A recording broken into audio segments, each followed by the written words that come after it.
Pour commencer cet exercice, on nous demande de calculer n carré modulo 8, d'abord dans le cas n impair et ensuite dans le cas n pair.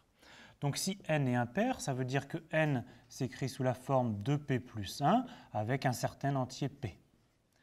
Donc nous, on s'intéresse à n carré. N carré, ça fait donc 2p plus 1 au carré, ce qui fait donc 4p carré plus 4p plus 1. Alors 4p carré plus 4p, on va l'écrire sous la forme 4p facteur de p plus 1 plus 1. Maintenant, il faut bien voir que soit p est pair, soit p est impair. Mais dans tous les cas, on a p ou p plus 1 qui est impair. Donc le nombre p facteur de p plus 1 est toujours pair. Deux nombres successifs, il y en a forcément un des deux qui est pair. Donc ça veut dire que ce nombre 4p facteur de p plus 1 est divisible par 8. Donc n carré est congru à 1 modulo 8. On veut faire la même chose avec n pair. Donc si n est pair, ça veut dire que n s'écrit sous la forme 2p avec un certain p appartenant à z. Et on calcule n carré qui fait donc 2p au carré qui est égal à 4p au carré. Maintenant, il faut distinguer deux cas, soit p est pair, soit p est impair. On trouve quoi? Si p est pair, alors p au carré est pair, et donc ceci est divisible par 8. Donc ça veut dire que si p est pair, n carré est congru à 0 modulo 8. Ça c'est le cas p est pair. Et si p est impair, p au carré est impair aussi, et donc le reste vaut 4 modulo 8.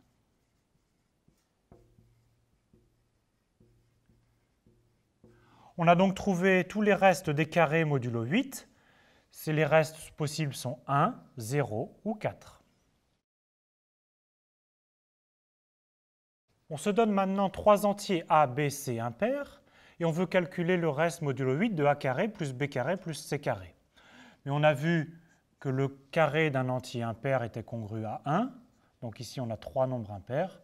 Donc ça veut dire que a carré plus b carré plus c carré est congru à 3 modulo 8.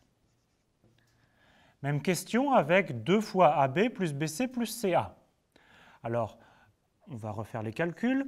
On écrit A sous la forme d'un nombre impair, donc sous la forme 2P plus 1, B sous la forme 2 fois Q plus 1, et C sous la forme 2 fois R plus 1, avec P, Q et R des entiers.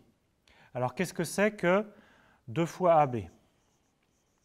2 fois AB, c'est donc 2 fois 2P plus 1 facteur de 2Q plus 1. On développe tout ça. Cela donne 8 fois PQ plus 4 fois P plus Q plus 2. Donc comme on va s'intéresser aux congruences modulo 8, ce terme-là va disparaître dans la somme. Donc maintenant, que donne la somme 2AB plus BC plus CA modulo 8? Alors les termes 8 fois P fois Q disparaissent, et donc il reste 4 fois P plus Q plus 2, plus la même chose avec 2 fois BC, donc plus 4 fois Q plus R plus 2, plus 4 fois R plus P plus 2. On rassemble cette somme-là, et donc on obtient la chose suivante, 8 fois P plus Q plus R plus 6.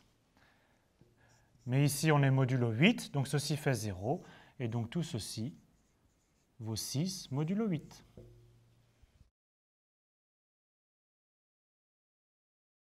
Nous arrivons maintenant au but de l'exercice, qui était de montrer que, étant donné trois entiers A, B, C tous impairs, alors A carré plus B carré plus C carré ne peut pas être le carré d'un entier naturel.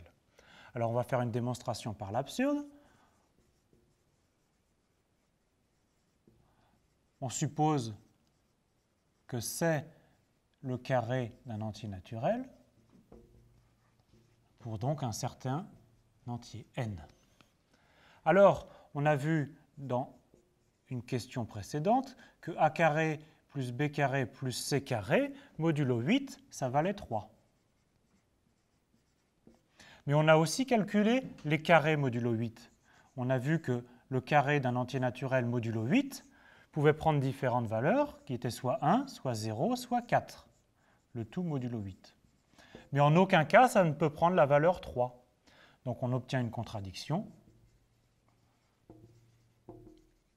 Et donc ça contredit notre hypothèse, c'est-à-dire qu'on a montré que a carré plus b carré plus c carré ne peut pas être le carré d'un entier naturel. Même question avec AB plus BC plus CA.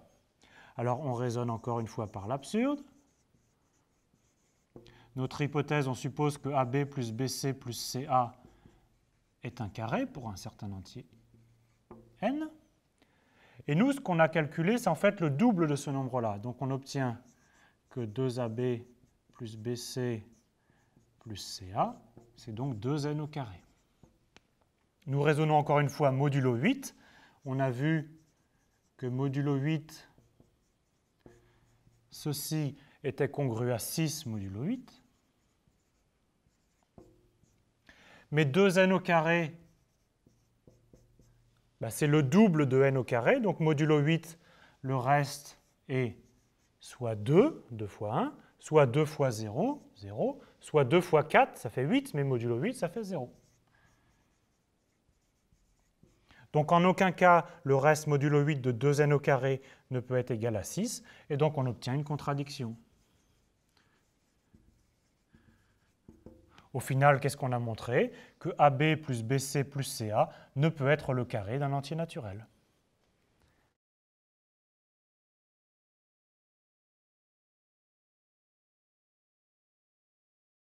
Terminons par quelques rappels sur les critères de divisibilité. Vous savez tous qu'un nombre est divisible par 2 si et seulement s'il est pair, donc si et seulement si son chiffre des unités est 0, 2, 4, 6 ou 8.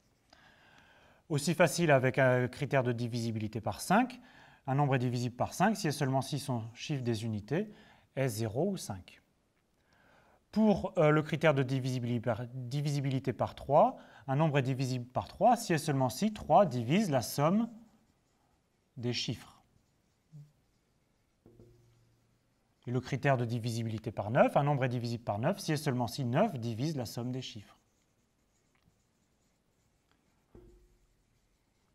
Ce qui nous donne aussi un critère de divisibilité par 6, par exemple, il faut que le nombre soit à la fois divisible par 2 et par 3. Donc il faut que le chiffre des unités soit 0, 2, 4, 6 ou 8 et que la somme des chiffres soit divisible par 3.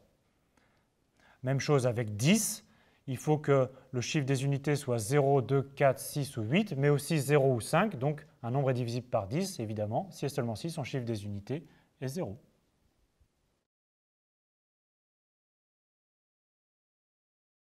Enfin, voici un critère de divisibilité par 7 qui est beaucoup moins connu. Ça se passe de la façon suivante. On veut savoir si le nombre 3682 est divisible par 7. Alors on sépare le nombre en prenant d'une part le chiffre des unités et tout le reste d'autre part. Et à ce nombre-là, on associe la première partie du nombre 368 moins le double des chiffres des unités. Donc ceci, ça fait 368 moins 4, ça fait 364. Et on réitère l'opération. On prend le chiffre des unités, le reste, et à ce nombre-là, on associe le reste moins 2 fois le chiffre des unités, donc 36 moins 8, ça fait 28. Et on voit que 28 est divisible par 7, donc le nombre initial est divisible par 7.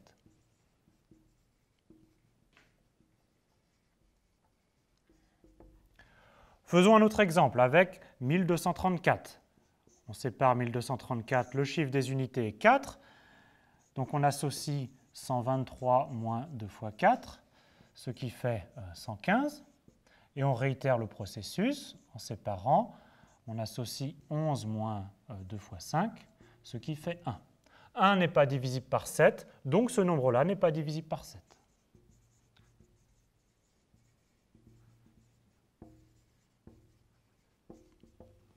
Dernier exemple, on prend un nombre un peu plus compliqué, 45 696. On associe à ce nombre-là 4569 moins 12, ce qui fait 4557. On sépare, on associe à 4557 455 moins 14, ce qui fait 4041, auquel on associe 44 moins 2 fois 1, donc 2, ce qui fait 42. Et 42, on associe 4 moins 2 fois 2, on associe donc 4 moins 2 fois 2 qui fait 0. Et 0 est divisible par 7, parce que c'est 7 fois 0 égale 0. Donc ce nombre-là est divisible par 7.